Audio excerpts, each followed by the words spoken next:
Hi guys, welcome back to my channel.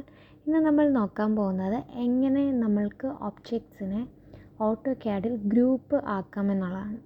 So നമ്മൾ സ്ക്രീനിൽ കാണുന്നത് ഒരു ടേബിൾ, 4 ചെയർ. ഇപ്പം നിങ്ങൾക്ക് കാണാം, ഞാനിപ്പോൾ ടേബിൾ മാത്രം സെലക്ട് ചെയ്തിട്ട് മൂവ് ഓപ്ഷൻ കൊടുത്തു കഴിഞ്ഞാൽ അത് മാത്രം മൂവ് ആവുന്നുണ്ട്. പക്ഷെ ഞാൻ ഡ്രാഗ് ചെയ്ത് സെലക്ട് ചെയ്ത് കഴിഞ്ഞാൽ മാത്രമേ എനിക്ക് ഈ ഒബ്ജക്റ്റിനെ ടേബിൾ വിത്ത് ചെയറായിട്ട് എനിക്ക് മൂവ് ചെയ്യാൻ കഴിയുള്ളൂ. അതല്ല, നമ്മൾക്ക് ഒറ്റ ഒബ്ജക്റ്റ് ഒരു ക്ലിക്കിൽ തന്നെ ആ ഒബ്ജക്റ്റിനെ ഫുള്ളായിട്ട് മൂവ് ചെയ്യണമെങ്കിലാണ് നമ്മൾ ഗ്രൂപ്പ് കമാൻഡ് യൂസ് ചെയ്യുന്നത്.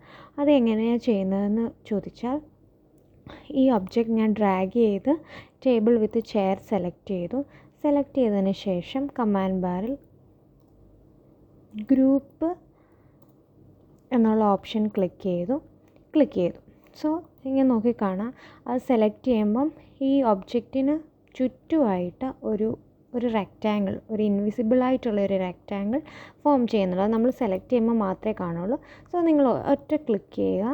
നിങ്ങൾക്ക് വീണ്ടും മൂവ് ഓപ്ഷൻ കൊടുത്തു കഴിഞ്ഞാൽ നിങ്ങൾക്ക് ആ ഒബ്ജക്റ്റിന് ഇതൊരു ഒരു ഒബ്ജക്റ്റായി ആ ഒബ്ജക്റ്റിനെ നമുക്ക് മൂവ് ചെയ്യാൻ പറ്റും.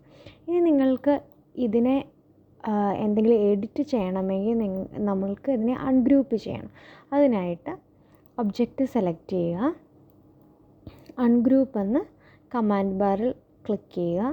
ടൈപ്പ് ചെയ്ത് കൊടുക്കുമ്പോൾ തന്നെ വരും. സോ സെലക്ട് ചെയ്യുമ്പോൾ തന്നെ നമ്മൾക്ക് ഇപ്പോൾ സ്ക്രീനിൽ കാണുന്ന പോലെ നോക്കിക്കഴിഞ്ഞാൽ ഓരോ ഒബ്ജക്റ്റ് ഓരോ സെലക്ഷനിൽ സെപ്പറേറ്റ് ഒബ്ജക്റ്റായിട്ട് പഴയതുപോലെ മാറിയിട്ടുണ്ട്. ഇതാണ് നമ്മളുടെ ഗ്രൂപ്പിങ്ങും അൺഗ്രൂപ്പിങ്ങും.